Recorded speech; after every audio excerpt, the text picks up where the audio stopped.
तो बच्चों स्टार्ट करते हैं अपना नेक्स्ट और लास्ट यूनिट है हमारा, that is oscillation and wave. ये पूरी एक यूनिट है, इसको दो पार्ट में डिवाइड किया गया बच्चों, ऑक्सीलेशन एंड वेव में। ठीक है, तो ऑक्सीलेशन में जो इंपॉर्टेंट टॉपिक है दैट इज एसएचएम। एसएचएम होता है सिंपल हार्मोनिक मोशन। इसको शॉर्ट फॉर्म में बोलते हैं बच्चों S H, simple harmonic motion. अगर जेई के हिसाब से देखा जाए बच्चों तो इम्पोर्टेंट यूनिट है, जिसमें से क्योंकि यूनिट बड़ी है तो उसमें से लगभग लगभग दो क्वेश्चन बैठ जाते हैं। ठीक है, अगर एवरेज देखा जाए एक साल भर का तो 1.5 से 2 है। ठीक है, एवरेज इतना ही बैठता है हर साल इसका।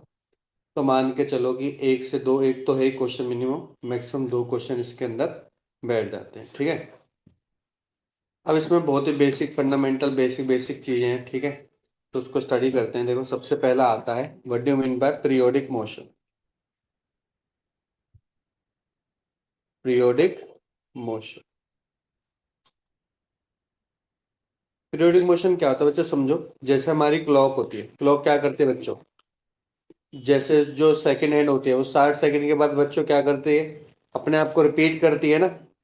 ठीक है, व्हील होता है, व्हील घूम रहा है। ठीक है, कुछ माइक्रो या मिली एक सेकंड के बाद वो व्हील घूम रहा है। तो क्या होता है बच्चों, पीरियोडिक मोशन है। ऐसा मोशन, ठीक है, जिसका डेफिनेट पाथ है, ध्यान से सुनना, ऐसा मोशन जिसका डेफिनेट पाथ है, मतलब सर्कुलर मोशन है या फिर कैसे भी मोशन है, और वो रिपीट कर रहा है इटसेल्फ, खुद को रिपीट कर रहा है। लेकिन जब वो रिपीट करेगा ना, वो फिक्स टाइम इंटरवल में रिपीट करेगा, फिक्स टाइम इंटरवल में रिपीट करेगा। तो समझो पहले पीरियोडिक मोशन में सबसे इंपॉर्टेंट पॉइंट क्या है कि एक तो डेफिनेट पाथ होगा,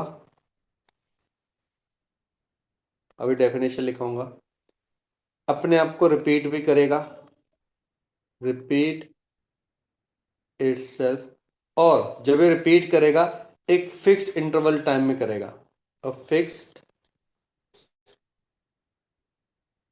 इंटरवल टाइम। जैसे एग्जांपल के तौर पे आप क्लॉक ले लो, क्या क्लॉक का फिक्स्ड पाथ है, डेफिनेट पाथ है? आप बोलोगे यस, क्यों सर वो सर्कुलर है। बात सही है। क्या वो अपने आप को रिपीट भी करता है? यस सर, रिपीट करता है। जो आपकी आवर हैंड है वो 12 घंटे बाद अपने आप को रिपीट करते हैं। मिनट हैंड है वो बच्चों कितने बाद करती है, 1 घंटे बाद करते हैं। सेकेंड हैंड 1 मिनट के बाद अपने आप को रिपीट करती है। तो उसका रिपीट भी, और मैंने फिक्स इंटरवल टाइम भी बता दिया आपको कैसे। जैसे कि आवर हैंड 12 घंटे बाद खुद को रिपीट कर दिया, हर बार 12 घंटे बाद ही तो करेगी। ऐसा तो है नहीं आज 12 घंटे करेगी कल वो 13 घंटे करेगी, ऐसा तो नहीं है। ठीक है, तो फिक्स टाइम इंटरवल होना चाहिए, रिपीट होना चाहिए और डेफिनेट पाथ होना चाहिए। क्लियर हो गया बच्चों यहां तक? Clear everyone? हाँ जी यस सर। सर। तो इसी के कॉम्बिनेशन को क्या बोलते हैं बच्चों, पीरियोडिक मोशन बोलते हैं। तो लिखो, लिखो बच्चों, if a motion on definite path, if a motion on definite path repeats itself, motion on definite path repeats itself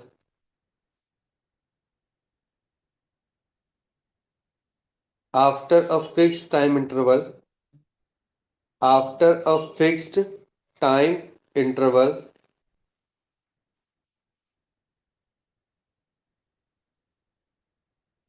then this motion is known as periodic motion, then this motion is known as periodic motion। उसको क्या बोलेंगे बच्चों, periodic motion बोलेंगे। Example के तौर पे लिखो, example, motion of hands of, motion of hands of clock. Second बोल सकते हो आप, motion of earth around sun, motion of earth around sun. ये सारे के सारे क्या हैं बच्चों, एग्जाम्पल। ठीक है, ये हो गया।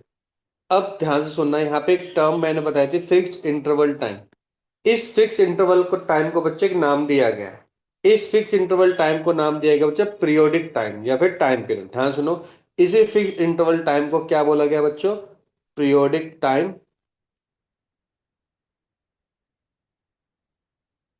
और कई बार इसकी जगह लिखा होता है time period.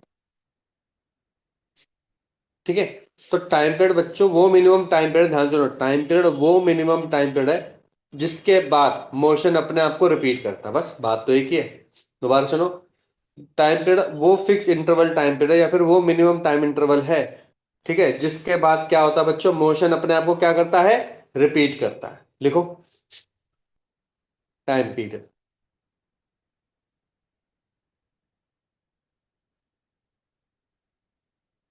Time period is the minimum time interval, time period is the minimum time interval after which, after which motion repeats itself, motion repeats itself, motion repeats itself।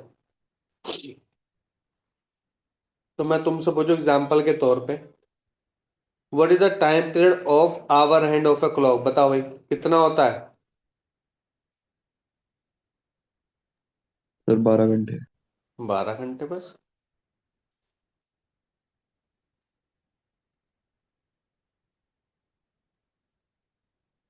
जो 12 आवर्स है ना, यही आपका टाइम पीरियड है। Second में तुमसे पूछता हूँ, revolution of earth around sun. हाँ भाई। 24 आवर। है? तो three sixty 24 five hour. Days 6 hour. अबे three period of sixty five revolution पूरा है, 360 डेज, या sorry 365 days. Revolution of earth around sun कितना है बच्चों? 1 ईयर भी लिख सकते हो, या फिर 365 डेज भी लिख सकते हो। क्लियर हो गया बच्चे यहां तक? यस और नो? हाँ जी सर। यहां तक सभी ने?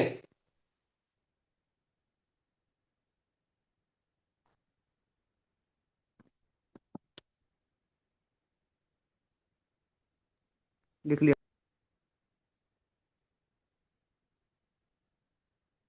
इसके बाद लिखो ऑक्सीलेटरी मोशन, ऑक्सीलेटरी मोशन।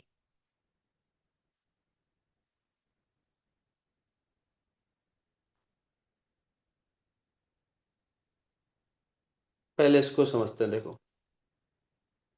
हमने पीरियोडिक मोशन बोला कि एक डेफिनेट पाथ है, ठीक है, जो कि अपने आप को रिपीट कर रहा है, ठीक है, वो खत्म होगा पीरियड। अब आता है ऑक्सीलेटरी मोशन। ऑक्सीलेटरी मोशन में बच्चों कोई भी पार्टिकल या बॉडी मूव कर रही है to and fro, to and fro, आना जाना आना जाना आना जाना, ठीक है, सेम पाथ पर। किसके रिस्पेक्ट में? मीन पोजीशन के रिस्पेक्ट में। मीन पोजीशन का मतलब समझो कि मान के चलो कि ये आपका घर है, इस घर से यहाँ पे एक शॉप है, उतने ही सेम डिस्टेंस से, सेम डिस्टेंस से उतने यहाँ पे शॉप है। तो ये जो आपका घर है ना, ये मीन पोजीशन है। आप क्या करो, पहले यहाँ जा रहे हो, फिर यहाँ जा रहे हो, फिर यहाँ जा रहे हो, फिर यहाँ जा रहे हो, यहाँ जा रहे हो, यहाँ जा रहे हो, यहाँ जा रहे हो, यहाँ जा रहे हो, यहाँ जा रहे हो, यहाँ जा रहे हो। अब इसको समस्या देखो, अपनी मीन पोजीशन से टू एंड फ्रो करना, टू एंड फ्रो करना, इसे कोई क्या बोलते हैं बच्चों? ऑक्सीलेटरी मोशन बोलते हैं। सर में आगे सभी को? इसका एग्जाम्पल कौन सा हो सकता है? सोच के बता, बहुत ही इजी एग्जाम्पल है, कौन सा है? Sir pendulum. पेंडुलम। पेंडुलम। इतना सिंपल एग्जाम्पल है। कौन है बच्चों? पेंडुलम। पेंडुलम भी आपने देखा होगा, पेंडुलम क्या करता है? पेंडुलम अपनी मेन पोजीशन पे होता है, जैसे फोड़ दूंगा तो एक्सट्रीम पोजीशन पे चला जाता है। पहले जाएगा इस डायरेक्शन में, फिर वापस आएगा इस डायरेक्शन में आएगा। इसको हम पढ़ेंगे भी सही, ठीक है। इसको ये बच्चों क्या बोलते हैं? ऑक्सीलेटरी मोशन बोलते हैं, या फिर दूसरा नाम होता है इसका वाइब्रेटरी मोशन, वाइब्रेटरी मोशन होता है। अब मुझे बताओ, क्या ये जो वाइब्रेटरी मोशन या ऑक्सीलेटरी मोशन है, क्या ये पीरियोडिक मोशन बोल सकते हैं बच्चों? इसको हम नहीं बोल सकते? क्या हम इसको जी, पीरियोडिक मोशन बोल सकते हैं कि नहीं बोल सकते? क्या लगता है आपको? बोल बोल सकते। सकता है। बोल सकते हैं सर, क्यों? फिर एक चीज बताओ, ये अपने मेन पोजीशन पर है, ये वापस जाएगा, मतलब एक्सट्रीम पॉइंट पे जाएगा, फिर वापस आएगा, फिर ऊपर की तरफ जाएगा, फिर वापस जाएगा। मतलब देखो, ये गया, इधर गया फिर वापस आ गया, ये वापस अपनी पोजीशन पे, ओरिजिनल पोजीशन पे अब आया। ठीक है, पूरा एक टू एंड फ्रो करके। तो जब ये वापस इस पोजीशन पे आया ना बच्चों, तभी इसको बोलेंगे क्या, तभी इसको बोलेंगे ये पीरियोडिक मोशन है। कई बच्चे बोलेंगे सर यहां से लेकर फिर वापस आ गया, सर क्या हम इसको पीरियोडिक मोशन बोलते हैं? नहीं, इसको पीरियोडिक मोशन नहीं बोल सकते हैं। क्यों? क्योंकि अगर खुद देखो, अगर मैं यहां से पीरियोडिक मोशन कैलकुलेट करना स्टार्ट करूं, मान के चलो मैं यहां से कैलकुलेट करना चाहता हूं, तो यहां से कैसे स्टार्ट होगा? देखो, पहले जाएगा यहां से लेकर यहां तक, फिर वापस आएगा ना यहाँ से लेकर यहाँ तक।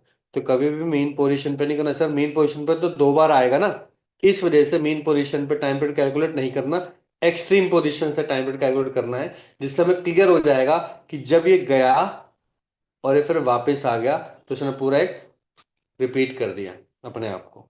जब ये रिपीट कर दिया तो इसी को हम क्या बोलेंगे बच्चों? Periodic motion. इसका मतलब कि ऑक्सीलेटरी मोशन बच्चों पीरियोडिक मोशन होता है। ऑक्सीलेटरी मोशन एक पीरियोडिक मोशन होता है। सर मैं आगे बच्चों यहां तक क्लियर एवरीवन? हाँ जी सर। Yes sir. पर मैं आपसे पूछूं कि क्या सारे के सारे जो पीरियोडिक मोशन होते हैं क्या वो ऑक्सीलेटरी होते हैं?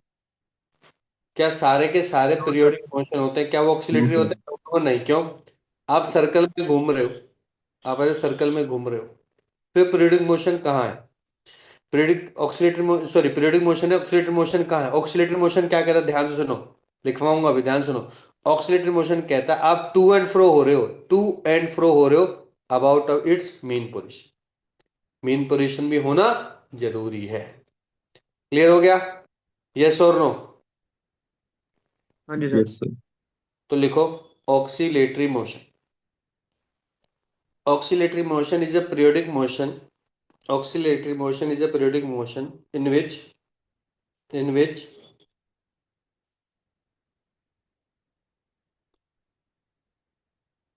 particle moves to and fro,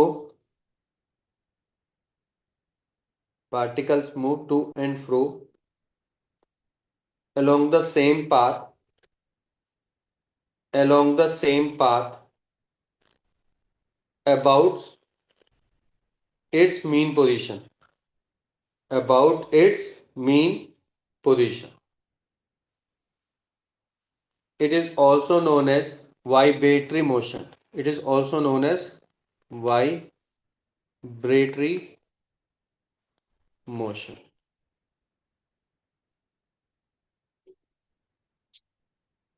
जैसा कि आपने बिल्कुल क्या बिल्कुल correct बोला, सिंपल पेंडुलम।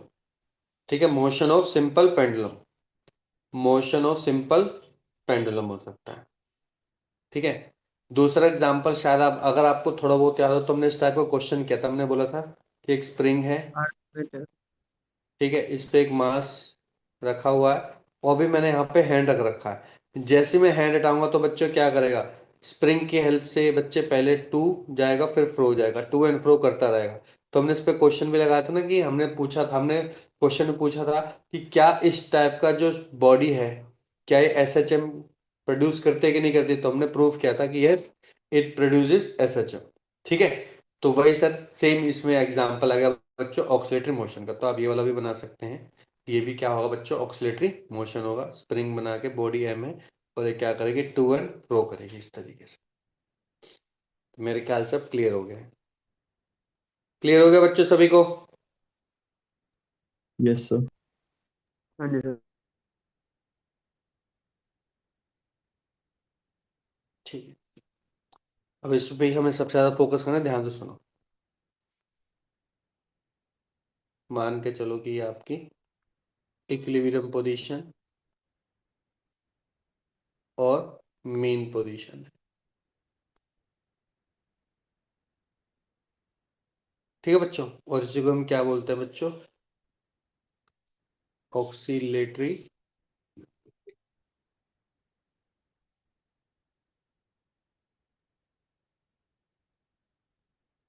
मोशन बोलते हैं। अब ध्यान सुनना, ऑक्सीलेटरी मोशन में बच्चों, क्योंकि पीरियोडिक है, तो टोटल मैकेनिकल एनर्जी कंजर्वेशन को भी फॉलो करेगा। ध्यान से लो, टोटल मैकेनिकल एनर्जी कंजर्वेशन को भी क्या करेगा बच्चों? फॉलो करेगा, फॉलो करेगा। और जब ये फॉलो करेगा तो जो इन ये जो लास्ट वाली पोजीशन होती है एंड्स बोलते हैं, इसको बोलते हैं बच्चों एक्सट्रीम पोजीशन। एक्सट्रीम पोजीशन बोलते हैं।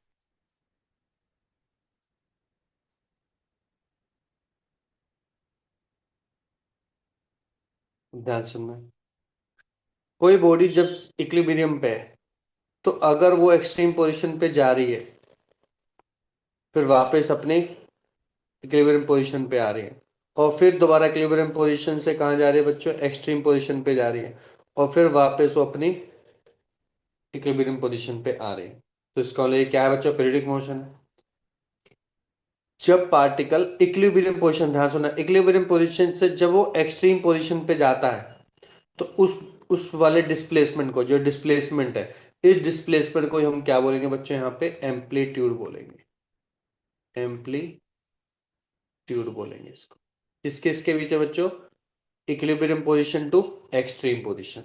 Equilibrium position to extreme position को ही क्या बोलेंगे बच्चों, एम्पलीट्यूड बोलेंगे। तो लिख लो एम्पलीट्यूड। इसको जनरली ए, स्मॉल ए से या कैपिटल ए से रिप्रेजेंट करते हैं। तो लिखो it is the separation between it is the separation between it is the separation between equilibrium and extreme position. It is the separation between equilibrium and extreme position. लेकिन क्या हम ऐसे भी तो बोल सकते हैं, it is the separation, it is the half of the separation between two extreme position. Yes और नो बच्चों, पूरा का पूरा क्या है बच्चों, ये भी एम्पलीट्यूड ए होगा, ये भी ए है। तो अगर मुझे एक्सट्रीम टू एक्सट्रीम कैलकुलेट करना है तो बन जाएगा 2a। तो मुझे इसका हाफ करना पड़ेगा, मुझे क्या करना पड़ेगा, हाफ। तो मैं इस तरीके से भी डिफाइन कर सकता हूं, it is half of separation between two extreme position.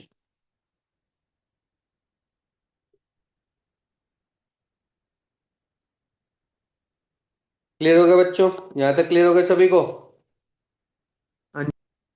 Yes sir. क्योंकि एम्पलीट्यूड आपकी एक तरीके का डिस्प्लेसमेंट है, तो इसकी यूनिट क्या होगी, हमेशा मीटर होगी। डायमेंशन फॉर्मूला हमेशा एल ही होगा, एल ही होगा। ठीक है, लिख लिया होगा यहां तक। तो देखो दोबारा जाते हैं। सर ये वेक्टर होगा। डिस्प्लेसमेंट तो बच्चे वेक्टर ही होगा ना, Okay. डिस्प्लेसमेंट वेक्टर होगा। एम्पलीट्यूड आपका वेक्टर नहीं होता। एम्पलीट्यूड क्या होता है बच्चों, इसका मैग्नीट्यूड। जो डिस्प्लेसमेंट होता है ना, सुनो, डिस्प्लेसमेंट होता है उसका मैग्नीट्यूड होता है एम्पलीट्यूड। जैसे कि मान के अभी मैं जब रिपीट करवाऊंगा तो यहां से समझना, ये एम्पलीट्यूड है, ये भी एम्पलीट्यूड है। क्योंकि नेगेटिव डायरेक्शन में इसलिए इसका डिस्प्लेसमेंट -a है, पॉजिटिव डायरेक्शन में इसका डिस्प्लेसमेंट a है। ठीक है, तो a तो बस एक तरीके की वैल्यू है। ध्यान सुनो, क्या है ये बच्चों, वैल्यू है। जैसे ही हम इसको क्या करते हैं, डिस्प्लेसमेंट के टर्म में लिखेंगे तो सिंपल क्या हो जाएगा बच्चों, मीटर के टर्म में आ जाएगा। क्लियर है। Yes sir. ठीक है, क्योंकि एम्पलीट्यूड हमेशा ही एक क्या है बच्चों, ध्यान सुनना, एम्पलीट्यूड हमेशा एक नंबर होता है। ठीक है, वो तो डिस्प्लेसमेंट के टर्म में लिखोगे तो डिस्प्लेसमेंट के टर्म में आएगा, वोल्टेज के टर्म में लिखोगे तो वोल्टेज के टर्म में आएगा, करंट के टर्म में लिखोगे तो करंट में भी एम्पलीट्यूड होता है। ठीक है, आप पढ़ोगे जब 12th क्लास में, एम्पलीट्यूड तो जस्ट अ नंबर। क्या होता है, जस्ट अ नंबर। क्योंकि हम डिस्प्लेसमेंट की बात कर रहे हैं, हमने बोला कि जब हम इक्विलिब्रियम पोजीशन से एक्सट्रीम पोजीशन में तो मूव कर रहे हैं ना, उस मूव करने वाले को हमने डिस्प्लेसमेंट बोला। इस वजह से हमने यहां पे बोला कि एम्पलीट्यूड ये होता है। क्लियर हो गया अब। चलो,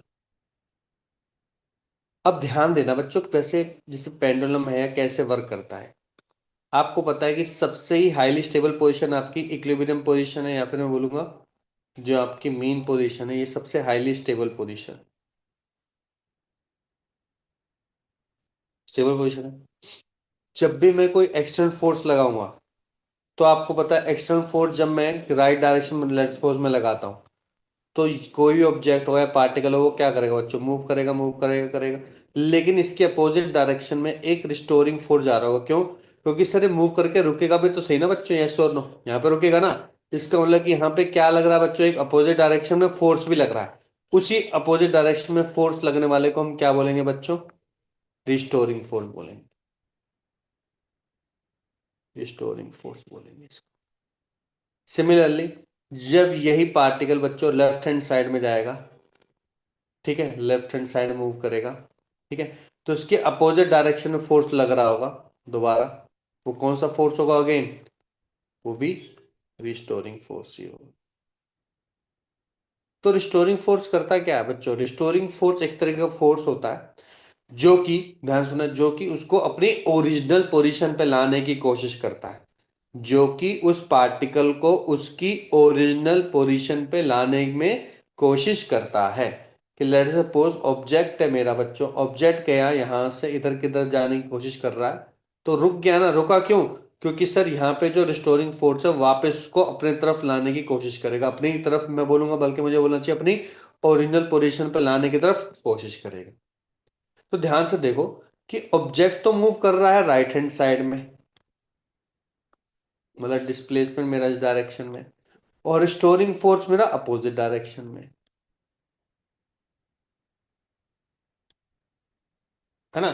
सिमिलरली यहां देखो, यहां पे देखोगे डिस्प्लेसमेंट मेरा इस डायरेक्शन में, ठीक है, और स्टोरिंग फोर्स बच्चों मेरा अपोजिट डायरेक्शन में। इसका मतलब कि जो रिस्टोरिंग फोर्स है वो हमेशा डिस्प्लेसमेंट के क्या है? वो हमेशा डिस्प्लेसमेंट के अपोजिट डायरेक्शन में। डायरेक्शन में। Yes or no? क्या ये बात क्लियर हो गई? हाँ जी यस सर। तो लिखो,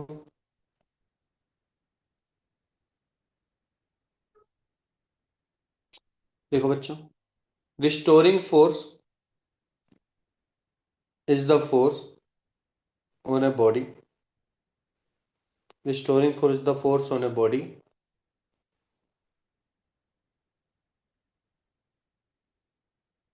that is applied. No, restoring force is the force applied on a body. Applied on a body that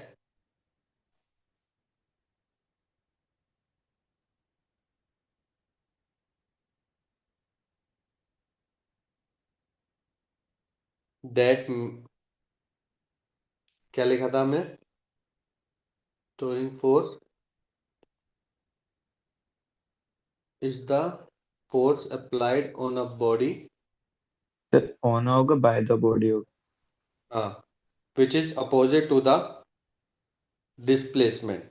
Which is opposite to the displacement from its mean position.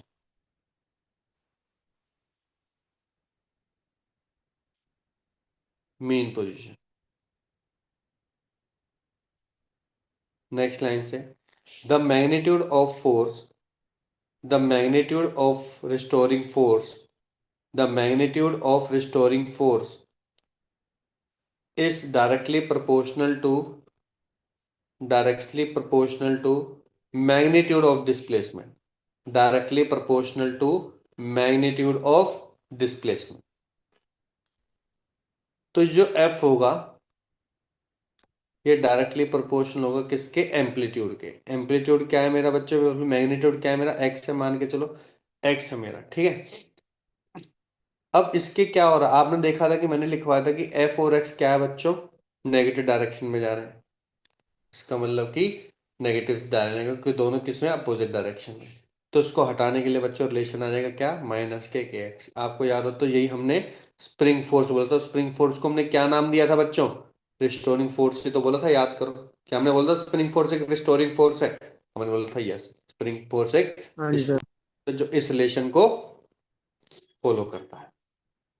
Yes और no बच्चों, समझ में आ गया? Sir ठीक है, जिसमें के क्या है बच्चों? ध्यान से लो, स्प्रिंग कांस्टेंट नहीं है यहाँ पे, एस एच एम कॉन्स्टेंट है, क्योंकि बॉडी कोई भी हो सकती है ना। यहाँ पे लिख लो S H M constant. Negative sign क्या इंडिकेट कर रहा है? Direction opposite to displacement.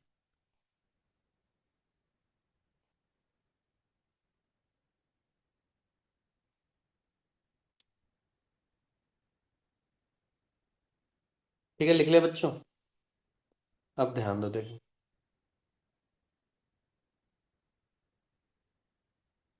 ये इसकी मीन पोजीशन,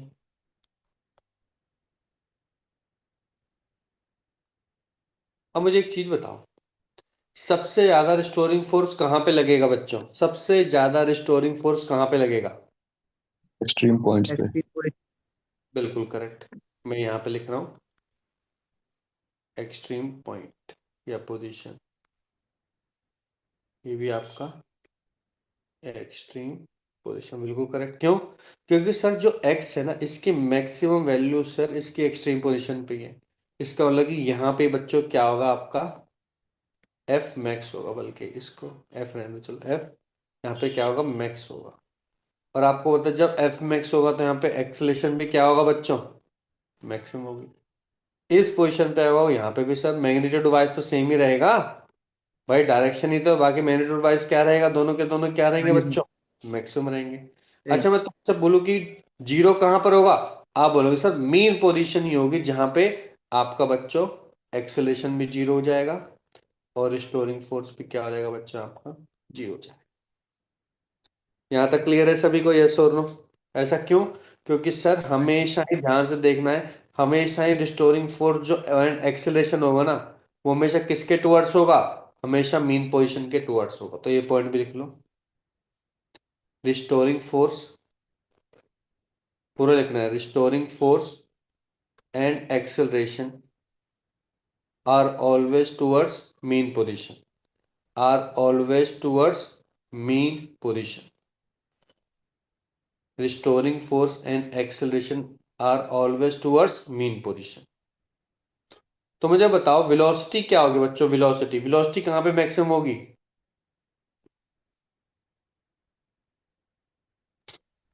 मीन पोजीशन से जस्ट और पास में। मीन पोजीशन के जस्ट बाद में होगी। कैसे? जस्ट पास, पास में। अब तू ये बता, जब तू एक्सट्रीम पोजीशन पर चला जाता है तो तेरी वेलोसिटी क्या बन जाती है वहां पे? जीरो। बन जाती है ना, कि नहीं?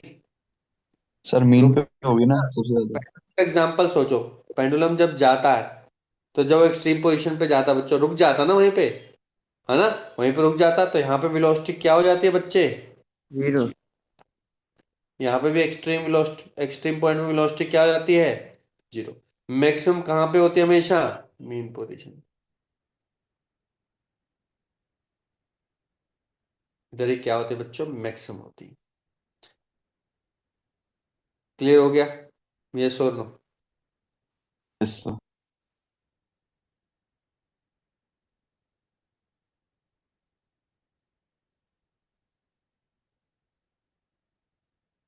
क्लियर हो गया अच्छे से सभी को?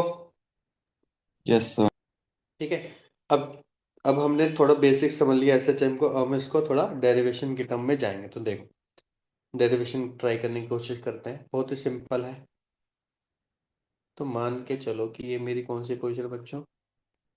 मीन पोजीशन, मेरी एक्सट्रीम पोजीशन, ये मेरी एक्सट्रीम पोजीशन। इसको मैं मीन पोजीशन को थोड़ी देर के लिए एक्स इक्वल टू जीरो माना, हमेशा जीरो पे नहीं रहेगा लेकिन मैं जीरो पे पा रहा हूँ अभी। आपको पता है यहाँ पे एम्पलीट्यूड होगा प्लस ए राइट डायरेक्शन में, लेफ्ट डायरेक्शन में इसकी वैल्यू होगी माइनस ए। हमें पता है कि अगर कोई पार्टिकल या बॉडी राइट डायरेक्शन में जा रहा है तो उस पे जो लगने वाला जो फोर्स होगा, रिस्टोरिंग फोर्स, वो उसके अपोजिट डायरेक्शन में ही होगा। ये सोनो अभी हमने देखा। और यहीं पे हमने रिलेशन भी निकाला था कि F इक्वल टू क्या होता है बच्चों? के एक्स होता है माइनस के साथ। लेकिन अगर वो बॉडी है जिसका मास m है, जिसका मास क्या है बच्चों? m है, तो जिस डायरेक्शन में F है उस डायरेक्शन में तो एक्सेलेरेशन होगा।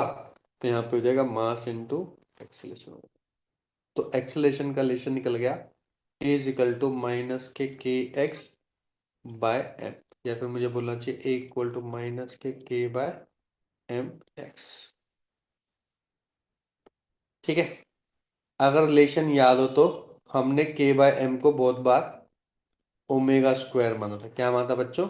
ओमेगा स्क्वायर माना था।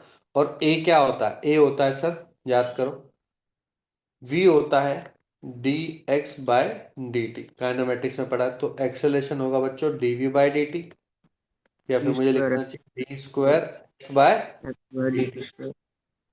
ठीक है, तो ए को मैं लिख सकता हूं बच्चों d square x by D T square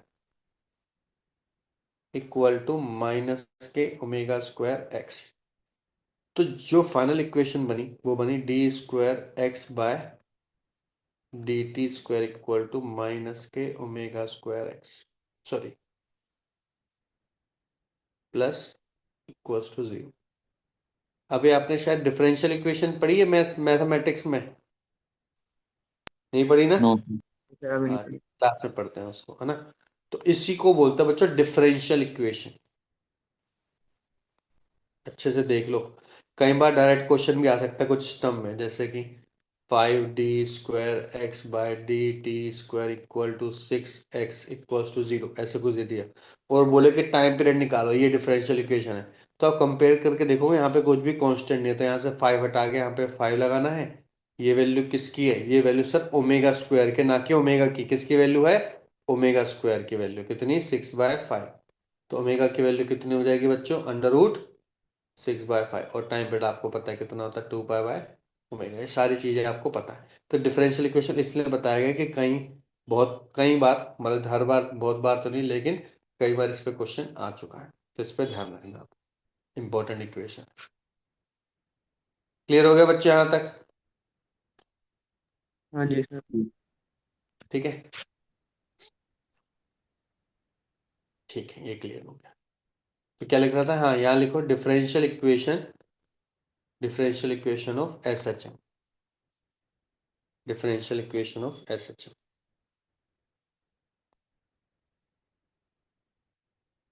लिख लिया बच्चे यहाँ तक सभी ने?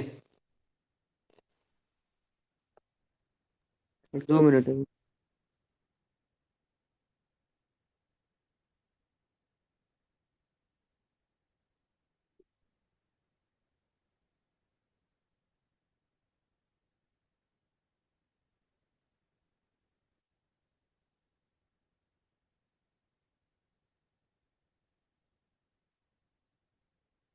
अब हमें क्या करना बच्चों? डिस्प्लेसमेंट, वेलोसिटी और एक्सेलेरेशन के बीच में क्या निकालना बच्चों? रिलेशन निकालना। सबसे ज्यादा क्वेश्चन बच्चों इसी टॉपिक में ही आते हैं, ठीक है? तीनों में ही आते हैं। तो पहले देखो, हम इन तीनों के बीच में रिलेशन निकालना। तो हमने जो रिलेशन देखा था वो क्या था? हमने देखा था कि sir F is equal to minus K KX equal to MA था, ठीक है? A इजिकल टू था minus K K/M x. Acceleration को हम एक और तरीके से लिख सकते हैं, V dV बाय, इसको नॉर्मली लिखो, V dV बाय dx equal to minus K K/M x. dx को इधर ले जाओ, V dx equal to minus K K/M x dx। ठीक है, ये लिख दिया। अब इसको हमें क्या करना पड़ेगा बच्चों? इंटीग्रेशन करना पड़ेगा। इंटीग्रेशन तो हम सभी को पता है। अब इंटीग्रेशन को लगाना बहुत सोच समझ से। देखो मैंने आपको पहले ही समझा चुका हूं क्या, कि जब x इक्वल टू जीरो, ध्यान से देखो, जब x इक्वल टू जीरो है तो उस केस में v मेरा मैक्सिमम है, तो मैक्सिमम की वैल्यू में v ही मान के चल रहा हूं, ठीक है? मैक्सिमम वैल्यू यही है। और जब मेरा x इक्वल टू a है तो उस पर v की वैल्यू क्या है बच्चों? 0। समझ में आ गया? तो वही चीज हम यहाँ पे लगाने वाले हैं। x की वैल्यू 0 है तो यहाँ पे v मैक्सिमम है। x की वैल्यू जब एम्पलीट्यूड a है तो यहाँ पे क्या है बच्चों? 0। बात समझ में आ गई? बात समझ में आ गई कि नहीं आ गई? Yes sir. हाँ जी। ठीक है। अब इस रिलेशन से दिक्कत क्या होगी? ध्यान सुनो, इस रिलेशन से बस ये दिक्कत होगी कि इस रिलेशन में बच्चों ये केवल 0 से लेकर v तक का रिलेशन बताएगा, बीच की वैल्यू का नहीं बताएगा। तो बीच की वैल्यू लगाने के लिए मेरे को एक पॉइंट और मानना पड़ेगा, कि मान के चलो ये वाली पोजीशन है, यहाँ पे x इक्वल टू 0 पे तो क्या वैल्यू थी बच्चे? v मैक्स थी। क्या थी? v max. v मैक्स तो हमें पता ही नहीं, ठीक है, फिर इसको बोल दो। यहाँ पे देखो, फिर x इक्वल टू a पे v की वैल्यू क्या थी? 0 थी। और x इक्वल टू कोई भी पॉइंट है x पर, ये कोई भी पॉइंट है x, उस पर v की वैल्यू क्या होगी बच्चों, v ही रहेगी, v मैक्स नहीं रहेगी, क्या रहेगी, v रहेगी। हम ये मान के चल रहे, दोबारा बोल रहा हूं, x की एक्सट्रीम पोजीशन पे जो कि a वैल्यू है उस पे तो वेलोसिटी कंफर्म क्या है, जीरो है। लेकिन कोई भी पॉइंट पर, उसके बीच में कोई भी पॉइंट पर, except x equal to zero, x equal to zero पे भी निकाल सकते हैं, पर हमें x के साथ वेरी करवाना ना, तो x पे वैल्यू क्या होगी बच्चों, उसकी v रहेगी। तो मैं क्या करने वाला हूं,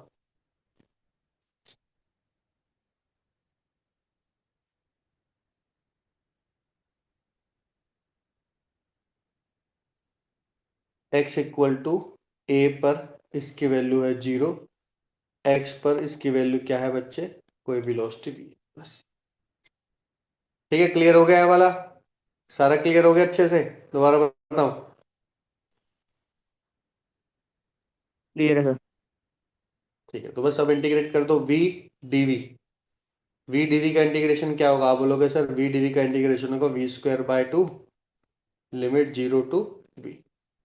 सर x का इंटीग्रेशन क्या होगा, सर x का भी इंटीग्रेशन होगा X square by two A x.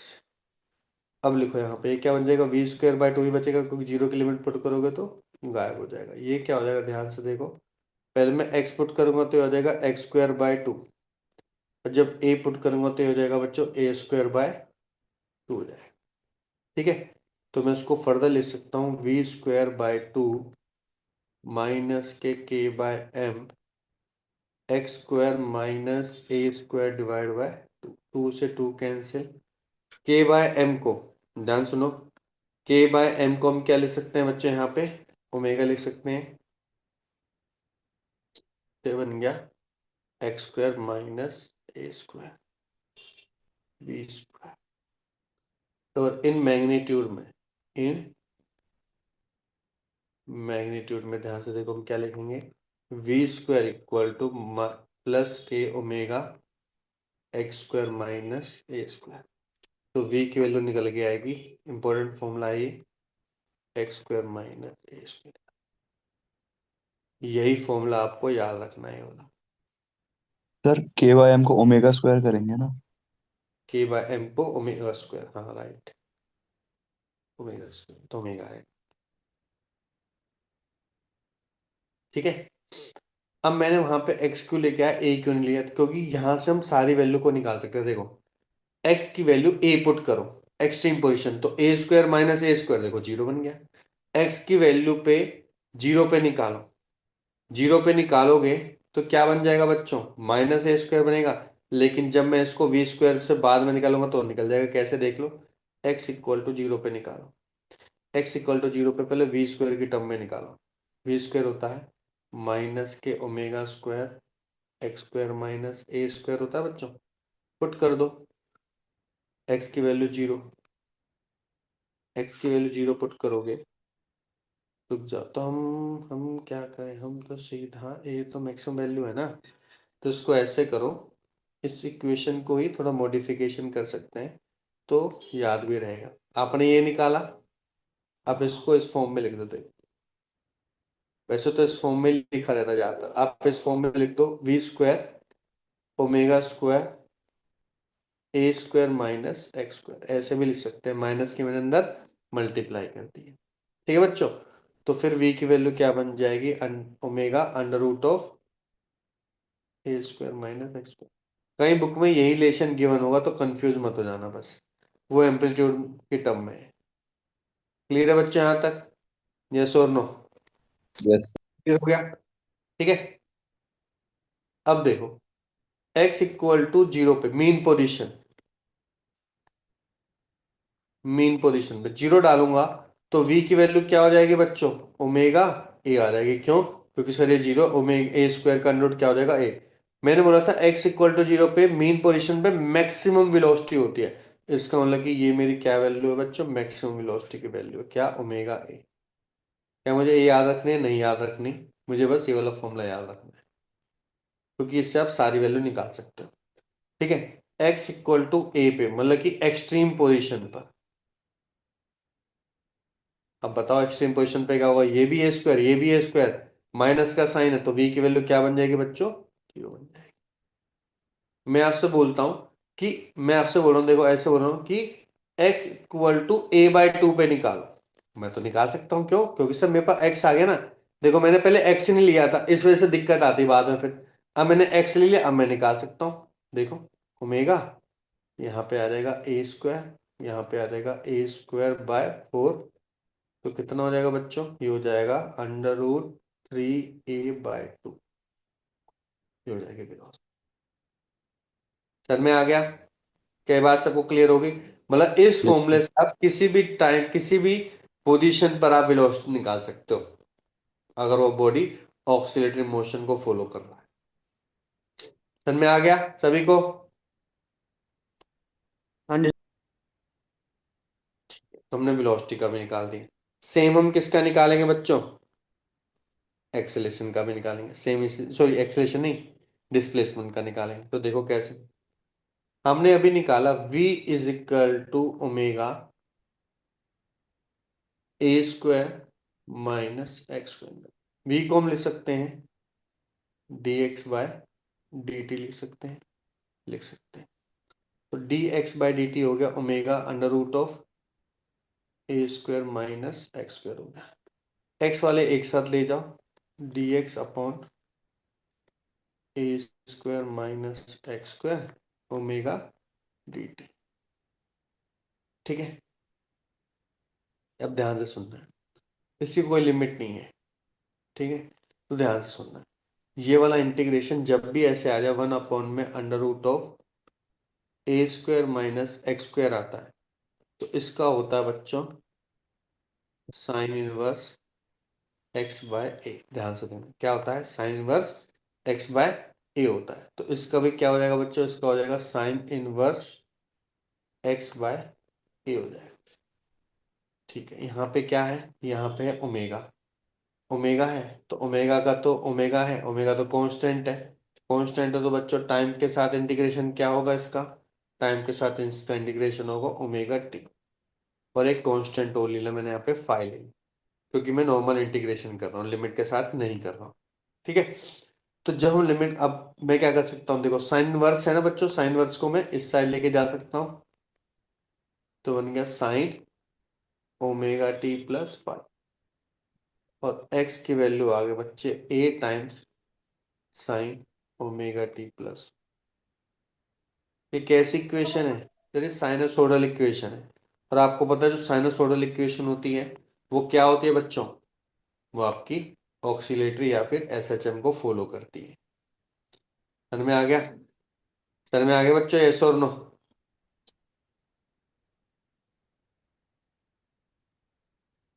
ठीक है, तो हाँ जी मेरे सर। जो डिस्प्लेसमेंट का फॉर्मूला आया वो है a sine omega t plus five. इसमें अब समझते हैं थोड़ा सा। देखो कई बार बुक में इस तरीके से भी लिखा होगा, एक्स टी यहाँ पे लिखा होगा। इस टी का मतलब क्या है? X is the function of time T. यहाँ पे भी तो फंक्शन टी है। पाई कांस्टेंट है, ओमेगा कांस्टेंट है, बाकी सब वेरिएबल कांस्टेंट है। जिसके साथ वेरी कर रहा है बस वही हमने लिख दिया। कई बार इस तरीके से भी लिखा जाएगा। ये क्या रिप्रेजेंट करता है? Displacement with respect to time T. T के ऊपर डिपेंड कर रहा है। ये क्या कर रहा है? ये एम्पलीट्यूड है जो कि क्या है बच्चों? फिक्स है। ओमेगा क्या है सभी को पता है? एंगुलर वेलोसिटी है। यहाँ पे हम एंगुलर वेलोसिटी नहीं बोलेंगे, हम यहाँ पे टर्म देंगे इसको एंगुलर फ्रीक्वेंसी का। क्या नाम देंगे बच्चों? एंगुलर फ्रीक्वेंसी का टर्म देंगे। सेम ही चीज है angular velocity angular frequency.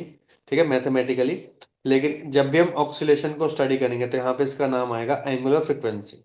Angular frequency बोला इस वजह से इसको हम लिख सकते हैं ऐसे 2πf। और f की जगह हम पता है 1/t होता है। फ्रीक्वेंसी क्या होता है? हम सभी को होता है फ्रीक्वेंसी क्या होता है बच्चों? 1 में टाइम पीरियड टी होता है। क्योंकि यहाँ पे फ्रीक्वेंसी बहुत ज्यादा जो हो रही है ना ऑक्सीलेशन में, ठीक है, इस वजह से बच्चे यहाँ पे हम एंगुलर फ्रीक्वेंसी वर्ड यूज करते हैं। क्लियर हो गया? तो मेरे ख्याल से सारे फंक्शन डिस्कस कर लिए except last one that is five. Phi क्या होता है बच्चों? फाई रिप्रेजेंट करता है फेज कांस्टेंट। क्या रिप्रेजेंट करता है बच्चों? फेज कांस्टेंट रिप्रेजेंट करता है। अब टी इजिकल टू जीरो पे अगर मैं पुट कर दूं, अगर T is equal to zero put कर दूं, सोचो, तो एक्स जीरो मतलब कि इसकी जो स्टार्टिंग पोजीशन होगी वो क्या होगी? ए साइन फाई होगी। स्टार्टिंग पोजीशन है ना, ये स्टार्टिंग पोजीशन। इसका मतलब कि जीरो से स्टार्ट नहीं होगा, कुछ ना कुछ वैल्यू से स्टार्ट होगा। इसका मतलब कि जो एस एच एम होगा ना, ठीक है, वो एस एच एम मिडल पे नहीं होगा, मिडल शिफ्ट हो चुका। मिडल पॉइंट कहाँ हो चुका बच्चों? शिफ्ट हो चुका है। तो ये फाई क्या बताता है बच्चों? ये स्टार्टिंग पॉइंट बताता है। कौन से टाइम पे? एट इजिकल टू जीरो पे। तो लिख लो, phase constant tells, phase constant tells starting position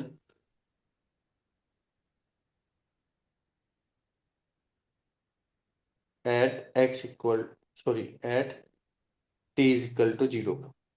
तो स्टार्टिंग पोजीशन जो t is equal to zero पे कहाँ पे है? सर में आ गया बच्चों यहाँ तक? यस और नो? जी सर। ठीक है। बाकी फेस कांस्टेंट धीरे धीरे सर में आएगा।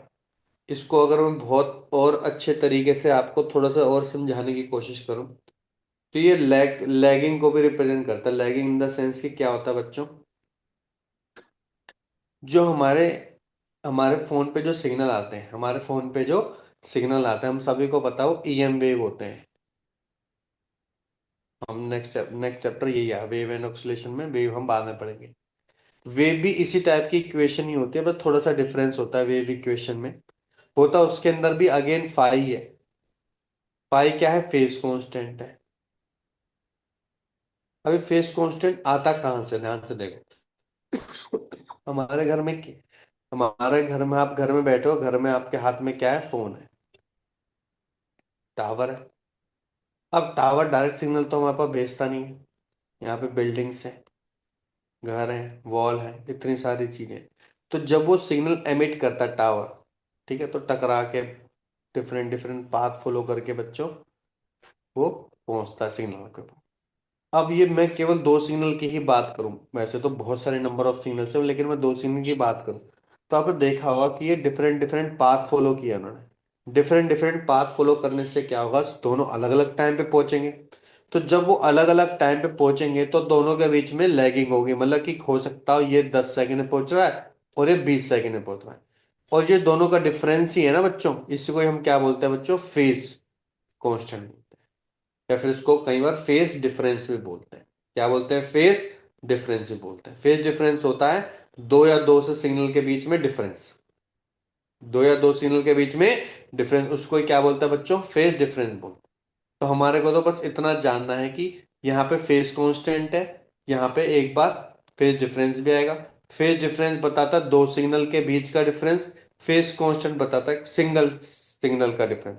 और हमारे पास क्या है यहाँ पे? हमारे यहाँ पर सिग्नल सिंगल ही फंक्शन है, सिंगल ही सिग्नल है। तो हम सिंपल बताएंगे कि इस पोजीशन पे कहाँ पे था, टी इक्वल टू जीरो पे कहाँ पे है। तो बस इसका काम यहीं पर है। यहाँ आगे जाके जब आप 12th क्लास में पढ़ेंगे तो आप इसको और डिटेल में पढ़ेंगे, जहाँ पे इसी का नाम ही आ जाएगा। जब दो होंगे ना, दो सिग्नल होंगे, तो वहां पे इसका नाम आ जाएगा फेस डिफरेंस। ये टर्म आ जाएगा next। ठीक है। तो अभी के लिए तो बस हमें इतना याद रखना है कि फाई क्या बताता है बच्चों? T is equal to zero पे उसकी स्टार्टिंग लोकेशन बताएगा।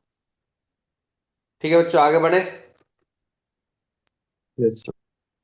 हाँ जी सर। चलो तो देखो, तो हमारे पास वेरी इंपॉर्टेंट इक्वेशन आ गई डिस्प्लेसमेंट की। वो क्या है? A sine omega t plus five. एक एक पॉइंट को अच्छे से समझना है, जैसे जैसे लिखा गया है इसको अच्छे से समझना है, क्योंकि कई बार डायरेक्टली क्वेश्चन आता है कि फ्रिक्वेंसी निकालो, तो ओमेगा के साथ जो टी है वहीं पे होता है। ठीक है। इसको डिफरेंशिएट कर दो। वी क्या होता है बच्चों? वी होता है D x by D T होता है। डिफरेंशिएट करोगे तो ए का डिफरेंशिएशन, वो तो कांस्टेंट है, तो ए रहेगा। साइन का डिफरेंशिएशन हम सबको पता है क्या होता है? Cos omega t plus five होता है। और साथ में ओमेगा टी प्लस फाइव का भी कॉन्स्ट, क्योंकि फाइव कांस्टेंट है, इसका डिफरेंशिएशन जीरो। ओमेगा टी का डिफरेंशिएशन क्या हो जाएगा बच्चों? ओमेगा। तो वी को मैं क्या रिप्रेजेंट करूंगा बच्चों? A omega cos omega t plus five. मैंने आपको बोला था कि इसकी मैक्सिमम वैल्यू क्या होती है, ए ओमेगा होती है। देखो ए ओमेगा आ गया। सर ये पर उस फॉर्म में तो है नहीं सर, जिस फॉर्म में आप पूछ रहे थे। निकाल सकते हैं, देखो स्पीड जो होती है, स्पीड, ठीक है बच्चों, वो क्या होगी, मैग्नीट्यूड होगी इसका ना। और मैग्नीट्यूड होगी तो मैग्नीट्यूड हम कैसे लिख सकते हैं, ध्यान से देखो। क्या मैं कॉस को साइन के टर्म में लिख सकता हूँ ऐसे, 1 - sign omega t plus five का स्क्वायर लिख सकता हूँ बच्चों। क्या होता है कॉस थीटा, क्या होता है 1 - साइन स्क्वायर, तो वही लिखा है मैंने। ठीक है बच्चों। अब देखो sign omega t plus five क्या है, यहाँ पे sign omega t plus five क्या है, मैं बोलूंगा एक्स बाय ए है। क्या है बच्चों, एक्स बाय ए, और इसका क्या हो गया, स्क्वायर हो गया। एलशियम ले लो तो यहाँ पे आएगा a square minus x square divide by a square. A square से ए कैंसिल, तो ये तो जानी पहचानी इक्वेशन आ गई जो हमने अभी थोड़ी देर पहले प्रूव किया था। पहले मैंने क्या किया, इंटीग्रेशन किया था, इस बार क्या किया बच्चों, डिफरेंशिएशन किया। क्या अगर आपको ये इक्वेशन याद है, क्या इससे वेलोसिटी डायरेक्टली नहीं निकाल सकते, बिल्कुल निकाल सकते हैं। समझ में आगे कि नहीं आगे बच्चों, यस और नो। Yes sir. ठीक है। ऐसे ही क्या हम एक्सेलेरेशन भी निकाल सकते हैं क्या, बिल्कुल निकाल सकते हैं। देखो ये हमने निकाला था वेलोसिटी ऑफ पार्टिकल, अब हम क्या निकाल रहे हैं, एक्सेलेरेशन ऑफ पार्टिकल। समझो देखो सर, जो एक्सेलेरेशन होता है वो तो sir D V by D T होता है, बात तो सही है ना। या फिर मैं बोलूंगा D square x by D T square होता है। तो इसका मतलब कि जो आपने v निकाला था ना सर, ये इसका फर्दर डिफरेंशिएशन करना पड़ेगा, कर देंगे। cos का डिफरेंशिएशन क्या होता है सर, cos का डिफरेंशिएशन होता है माइनस के साइन, तो ए ओमेगा तो आएगा ही आएगा, साथ में क्या आएगा, माइनस के साइन ओमेगा टी प्लस पाई होगा। और फिर ओमेगा टी प्लस फाइव का भी तो करोगे कि नहीं करोगे, बिल्कुल करेंगे। तो यहाँ पे ओमेगा आ जाएगा। अब देखो माइनस ओमेगा ए ओमेगा, तो ये बन गया, ध्यान से देखो, माइनस के omega square a sine omega t plus five. ध्यान से देखो क्या किया मैंने, ओमेगा को ओमेगा स्क्वायर ए को अंदर ले गया बस। सर ये इक्वेशन तो मेरे को जाने पहचाने लग रही है, आपने थोड़ी देर पहले लिखी थी, क्या एक्स लिखी थी ना यहाँ पे, तो बन गया a equal to minus omega square x. याद है इक्वेशन हमने बहुत बार यूज की है, रोटेशन मोशन में यूज की, ग्रेविटेशन में यूज किया, जहां जहां पे जब हमें एस एच एम प्रूफ करने के लिए बोला जाता था, हम इस इक्वेशन को ही यूज करते थे। और थोड़ी देर पहले ही मैंने एक्सेलेरेशन को लिखा था D square x by D T square. तो घुमा फिरा के वही फॉर्मूले ही आ रहे हैं जो हमने पहले लिखे थे, वही घुमा फिरा के हर जगह सेम फॉर्मूले ही बन रहे हैं। समझ में आ गया सभी को। Yes sir. हाँ जी sir.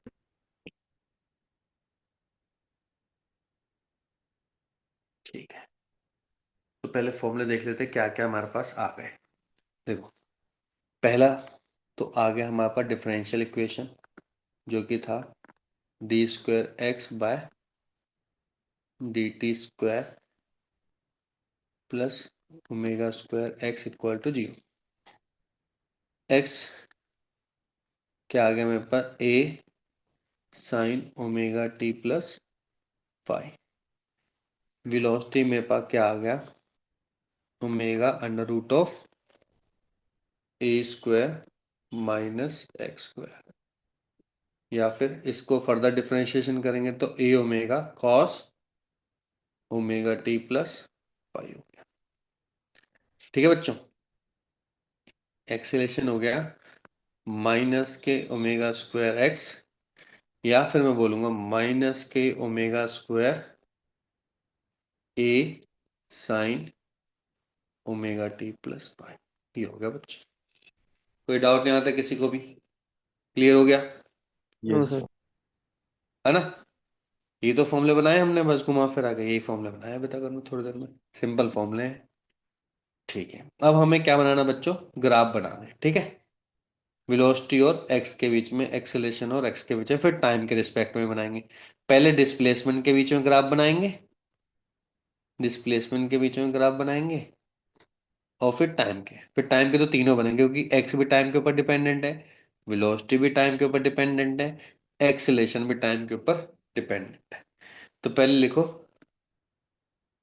Graphs with respect to position, graph with respect to position. तो देखो हमारे पास पहला आता है ग्राफ किस किस के, वेलोसिटी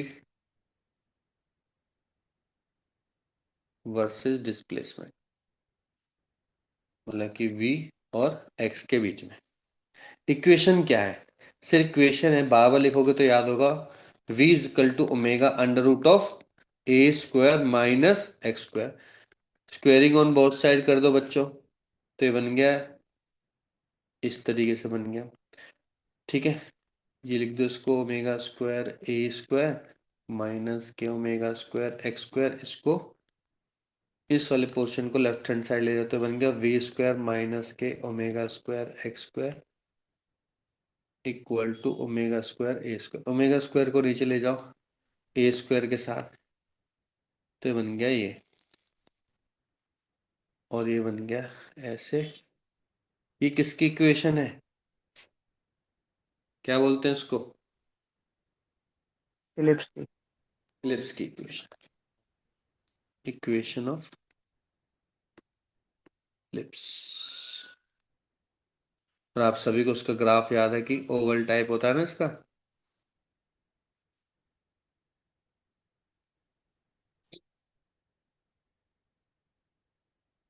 अब ओमेगा है, ओमेगा वैल्यू क्या है, ज्यादा है कि कम है, ये उसके ऊपर डिपेंड करता है ना। ओमेगा की वैल्यू ज्यादा है, वन से ज्यादा है कि वन से कम है, तो उसके ऊपर डिपेंड, अगर वन से ज्यादा है तो डेफिनेटली ग्राफ आपका ऐसे बनेगा।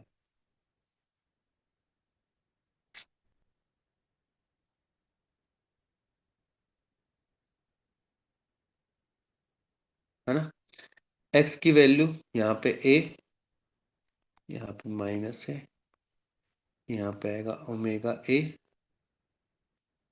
यहाँ पे क्या आएगा बच्चे, ओमेगा ए विद माइनस है, तो वही तो आ रही maximum value, omega A minus omega A और माइनस है। ठीक है बच्चों, क्लियर हो गया, यस और नो। ये ग्राफ है वेलोसिटी, जब मैं बात करूंगा स्पीड एंड डिस्प्लेसमेंट के बीच में, तो आपको पता है कि स्पीड मेरी नेगेटिव तो नहीं हो सकती है, डिस्प्लेसमेंट नेगेटिव हो सकता है, तो ग्राफ मेरा कुछ ऐसे बनेगा बच्चों। ठीक है, ये हो जाएगा माइनस से, ये हो जाएगा ए जीरो, और इसकी वैल्यू क्या होगी, ओमेगा वैल्यू जीरो। तन में आ गया बच्चों, यस और नो, क्लियर। हाँ जी सर। बना लिया, सभी ने बना लिया। Yes sir. Yes sir. Second है एक्सेलरेशन वर्सेस डिस्प्लेसमेंट के बीच में ग्राफ, ध्यान से समझना है। सर एक्सेलरेशन डिस्प्लेसमेंट का ग्राफ आपने बताया था a is equal to minus के ओमेगा स्क्वायर एक्स। सर अगर मैं ओमेगा स्क्वायर, बस ओमेगा स्क्वायर को थोड़ी देर के लिए स्लोप मान लो, ये तो simple a directly proportional to x हो गया। इसका मतलब कि सर ये तो स्ट्रेट लाइन होनी चाहिए जो कि ओरिजिन से पास होके जा रही है, बिल्कुल सही बात है, x इक्वल टू जीरो से पास होके जा रही है। क्योंकि माइनस साइन आ गया है बच्चों, तो स्लोप आपका ऐसे नहीं, लाइन ऐसे नहीं जाएगी, लाइन इस बार जाएगी बच्चों ऐसे। ये इक्वेशन, ये ग्राफ है, सॉरी। अब ये जो ग्राफ है ध्यान से देखना है, एक्स की मैक्सिमम वैल्यू क्या हो सकती है बच्चों, एक्स की मैक्सिमम वैल्यू या तो प्लस ही होगी या तो माइनस ही होगी, है ना। प्लस ए वैल्यू डालूंगा तो हो जाएगी माइनस के ओमेगा स्क्वायर, देख लो ए डालोगे तो बन जाएगा माइनस के ओमेगा स्क्वायर है, और अगर माइनस ए डालोगे तो माइनस माइनस प्लस क्या बन जाएगा, ओमेगा स्क्वायर। तो उसको लेके हमारी ग्राफ भी सही है और इक्वेशन भी सही बैठ रही है। दूसरा इंपॉर्टेंट, अगर मैं स्लोप निकालने की कोशिश करूं, ठीक है। स्लोप निकालने की कोशिश करो बच्चों, इसका स्लोप निकालने की कोशिश करो। ये मान के चलो क्या है, थीटा है। तो टेन थीटा क्या हो जाएगा बच्चों मेरे पास, टेन थीटा आ गया माइनस के ओमेगा स्क्वायर। सर ये तो नेगेटिव डायरेक्शन में, यस नीचे की डायरेक्शन में जा रहा है तो नेगेटिव साइन आ गया इस वजह से। सर में आ गया बच्चों, यस और नो, क्लियर हो गया यहां तक। Yes sir. हाँ जी। हमने सर्कुलर मोशन में पढ़ा था, तो मैं दोबारा याद दिला देता हूँ। सर्कुलर मोशन में पढ़ा था कि जब हम एंटी क्लॉकवाइज जाते हैं तो एंगल प्लस में लेते हैं, और जब हम क्लॉकवाइज जाते हैं तो एंगल नेगेटिव में लेते हैं। चीज का ध्यान रखना। तो भी नेगेटिव आ ही रहा है, नेगेटिव तो ये रिप्रेजेंट कर रहे हैं, क्योंकि ओमेगा स्क्वायर तो कभी भी नेगेटिव हो ही नहीं सकता, स्क्वायर आ रहा है ना, तो नेगेटिव नहीं हो सकता। क्लियर हो गया बच्चों यहां तक, यस और नो। Yes sir.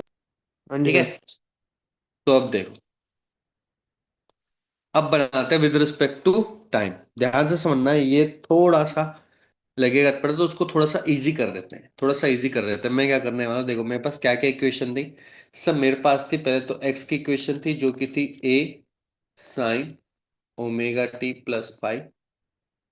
वी की इक्वेशन थी a omega cos omega t plus five. आपको पता साइन कॉस कैसे ड्रॉ करते हैं, पता है ना सभी को। हाँ जी सर। माइनस के ओमेगा स्क्वायर, ठीक है, a sine omega t plus five. मैं थोड़ी देर के लिए लेट कर रहा हूं कि यहाँ पे फाइव की वैल्यू क्या है बच्चों, जीरो। थोड़ा सा मेरे लिए इजी बन जाएगा ड्रॉ करना। तो अगर फाइव की वैल्यू जीरो है तो एक्स की वैल्यू बन गई ए साइन ओमेगा टी, बस। वी की वैल्यू बन गई ए ओमेगा कॉस ओमेगा टी, और एक्सीलेशन की वैल्यू होगी माइनस के omega square a sine omega T. अब देखो कितना इजी हो जाएगा ड्रॉ करना। ट्राई करना कि इसको बड़े पेज में बनाने की कोशिश करना, ताकि आपको और अच्छे से क्लैरिटी मिल जाए। तो देखो, क्योंकि यहाँ पे टाइम का भी खेल है ना, साइन कॉस ये क्या है, पीरियोडिक है। एक साथ बनाओगे, अलग अलग भी बना सकते हो, पर एक साथ बनाओगे तो और क्लैरिटी आएगी। टाइम टाइम टाइम चल रहा था, यहाँ पे टाइम, यहाँ पे टाइम, यहाँ पे टाइम। पहला आएगा आपके पास डिस्प्लेसमेंट, फिर आएगा वेलोसिटी, फिर आएगा एक्सेलरेशन। ठीक है। तो देखो, साइन हम सबको पता है कैसे ड्रॉ होता है बच्चों। साइन साइन होता है कुछ इस तरीके से,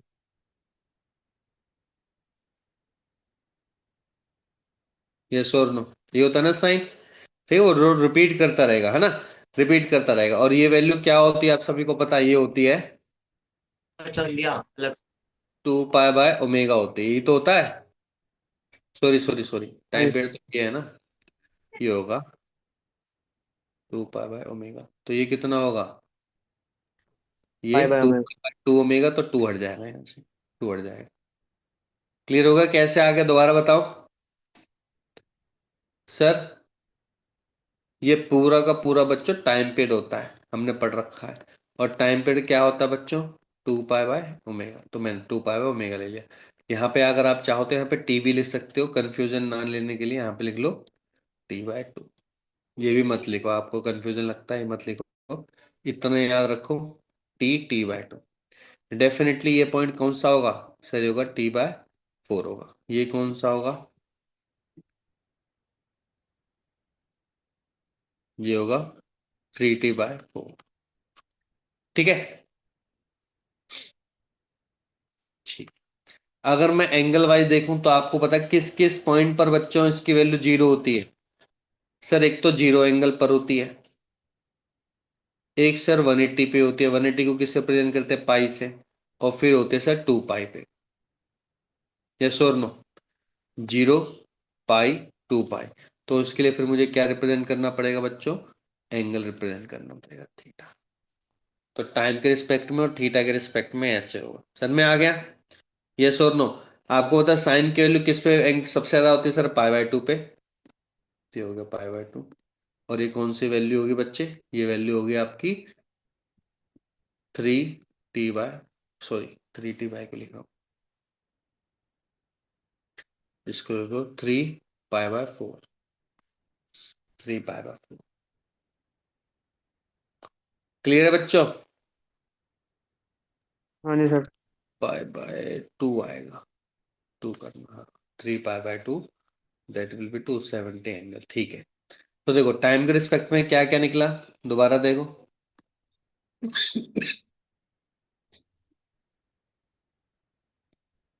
टाइम के रिस्पेक्ट में निकला 0 से T, और उसको मैंने 4 पार्ट में डिवाइड कर दिया, T/4, T/2, 3T/4 और T। एंगल के रिस्पेक्ट में क्या आ गया, 0, 0 तो चलो ये, पाई बाय 2, पाई, 3 पाई बाय 2, 2 पाई। इसको नीचे एक्सटेंड कर दो।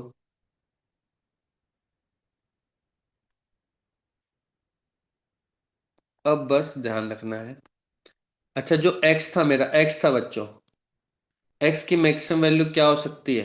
सर x की मैक्सिमम वैल्यू तो a ही हो सकती है, तो इसकी वैल्यू यहाँ पे हो जाएगी a, और यहाँ पे क्या हो जाएगी बच्चों, -a हो जाएगी। खत्म बस।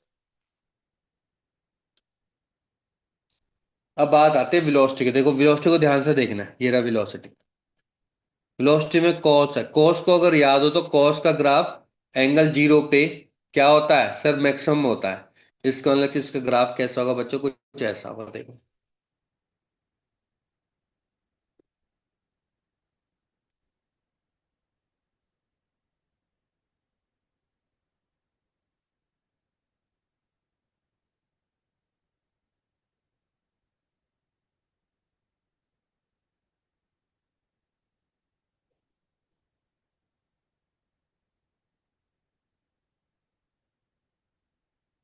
ऐसा होगा। तो आपने देखा था कि 0 पे और 2 पाई पर इसकी वैल्यू 1 होती है, 90 पर और 270 पर इसकी वैल्यू 0 होती है, और पाई पे इसकी वैल्यू -1 होती है। देखो वही बन रहा है सेम ग्राफ। समझ में आ गया सभी को, यस और नो? क्लियर है बच्चों अच्छे से, है ना? एक्सेलेरेशन का देखो। अच्छा इसका एम्पलीट्यूड तो बात कर लें हम, एम्पलीट्यूड, इसका एम्पलीट्यूड कितना है बच्चों, ए ओमेगा है। क्या है बच्चों, ए ओमेगा है। और इसका एम्पलीट्यूड कितना है बच्चों, इसका एम्पलीट्यूड -के ए ओमेगा, -के ए ओमेगा है। अब हम ड्रॉ करेंगे एक्सेलेरेशन। देखो एक्सेलेरेशन दोबारा साइन आ गया, लेकिन ध्यान से देखो, A² ए भी आ गया, और साथ में माइनस साइन भी आ गया। इसका मतलब शुरुआत नेगेटिवली होगी। 0 पे तो देखो 0 ही रहेगा, लेकिन ये बढ़ रहा था ना, ये क्या होगा बच्चों, पहले कम होगा, उल्टा चलेगा, जस्ट उल्टा।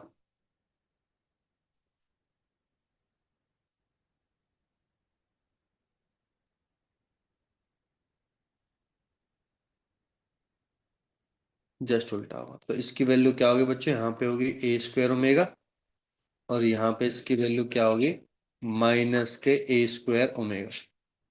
क्लियर है? क्लियर हो गया बच्चों? हाँ जी सर। है ना? ठीक है। अब मैं आपको देखो एक और अच्छी सी गहराई में बात बताता हूँ, ध्यान से देखना है, ध्यान से समझना। देखो साइन के रिस्पेक्ट में देखो, इसके रिस्पेक्ट में देखते हैं, ऊपर वाले के रिस्पेक्ट में देखते हैं। बना लिया सभी ने, ग्राफ बना लिया? कभी ने बना लिया बच्चों? Yes sir. सभी ने बना लिया, सभी ने, सभी का मतलब सबकी आवाज आनी चाहिए। Yes sir. Yes sir. तो ध्यान से देखना। मेरे को पीरियोडिक सिग्नल की एक बार डेफिनेशन बताना बच्चों, क्या होता है पीरियोडिक सिग्नल? लीजा तुम बताओ, क्या होता है पीरियोडिक सिग्नल?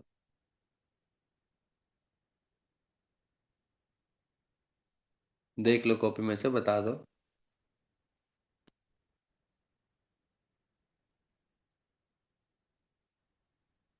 क्या बताया था बच्चों, पीरियोडिक सिग्नल क्यों बोल रहा हूँ, सॉरी, पीरियोडिक मोशन क्या होता है, पीरियोडिक मोशन? जो पीरियोडिक डेफिनेट मोशन क्या पार्ट होता के है बाद बच्चों, रिपीट हो जाए। रिपीट करता है कुछ टाइम के बाद, ठीक है। तो उसको मैं पीरियोडिक मोशन कैसे बताऊं सर, रिपीट तो कर नहीं रहा, तो ध्यान से देखो। ये सिग्नल इतना थोड़ी ना है, इसमें तो बच्चों इतनी साइकिल चलती रहेंगी, ऐसे साइकिल चलती रहेंगी, देखो ऐसे साइकिल चलती रहेंगी, चलती रहेंगी, चलती रहेंगी, है ना। इससे पहले भी चलती रहेंगी ऐसे, इस तरीके से, है ना। पीछे की साइड भी साइकिल चलती रहेंगी।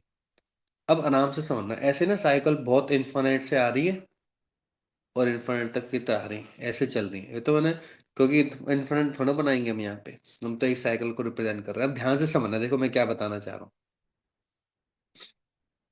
साइन और कॉस में कितने एंगल का फर्क दिखाई दे रहा है आपको पता है, हमने अच्छे से पढ़ा है कि साइन थीटा को हम लिख सकते हैं, सॉरी, हाँ, कॉस थीटा को हम लिख सकते हैं, कॉस थीटा को लिख सकते हैं साइन 90 प्लस थीटा, या फिर मैं सीधा लिख रहा हूँ थीटा प्लस पाई बाय 2। यही तो लिख सकते हैं बच्चों, यस और नो, लिख सकते नहीं लिख सकते, मैथमेटिक्स में पढ़ा हमने, है ना।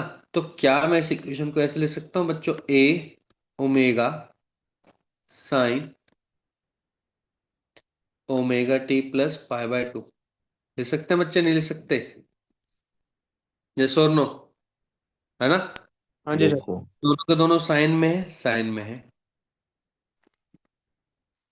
ये एक्स्ट्रा जो पाई बाय 2 है और बच्चों, यही अलग से फेज बताता है, जो मैंने फेज कांस्टेंट बताया था ना, वही बता रहा बच्चों, एक्स और वेलोसिटी के बीच में फेज कांस्टेंट। अब ध्यान से देखो यहाँ पे हुआ क्या है, पाई बाय 2 क्या बता दिया, ये पाई बाय 2 शिफ्ट हो गया कहाँ पे, सर लेफ्ट डायरेक्शन में शिफ्ट हो गया। देखो कैसे, ध्यान से देखो, अगर मैं इस पोजीशन को ये मान लूं, ये देखो यहाँ आ गई, यहाँ पे आ गई, यहाँ पे आ गई, और ये वाली पोजीशन यहाँ आ गई,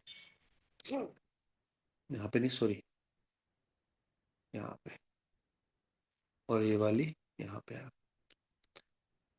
तो अगर मैं इसको यहां से देखो, यहां से और यहां तक देखूं, ध्यान से देखना है, तो ये वाला ग्राफ तो मेरे को वेलोसिटी का लग रहा है, ध्यान से देखो, लग रहा है कि नहीं लग रहा, देखना ये वाला पोजीशन, लग रहा है कि नहीं लग रहा बच्चों, यस और नो, हाँ जी सर।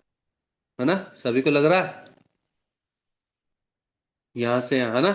इसका मतलब कि जो इसका ये वाला पॉइंट था ना, ये आगे शिफ्ट हो गया बच्चों, आगे की तरफ शिफ्ट हो गया, इसको बोलते हैं लैगिंग बोलते हैं, ये बल्कि फॉरवर्ड है, प्लस आ रहा है ना, इसका मतलब कि वेलोसिटी डिस्प्लेसमेंट से अहेड है, अहेड का मतलब आगे है, ठीक है, फेस अहेड है, तो यहाँ पे लिखो velocity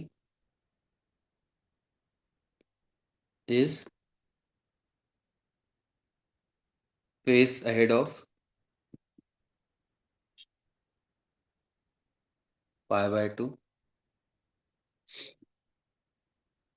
face ahead by pi by 2 of displacement x, x के रिस्पेक्ट में, या विद रिस्पेक्ट टू एक्स भी लिख सकते हो, पाई बाय 2 आगे आगे की तरफ शिफ्ट हो गया।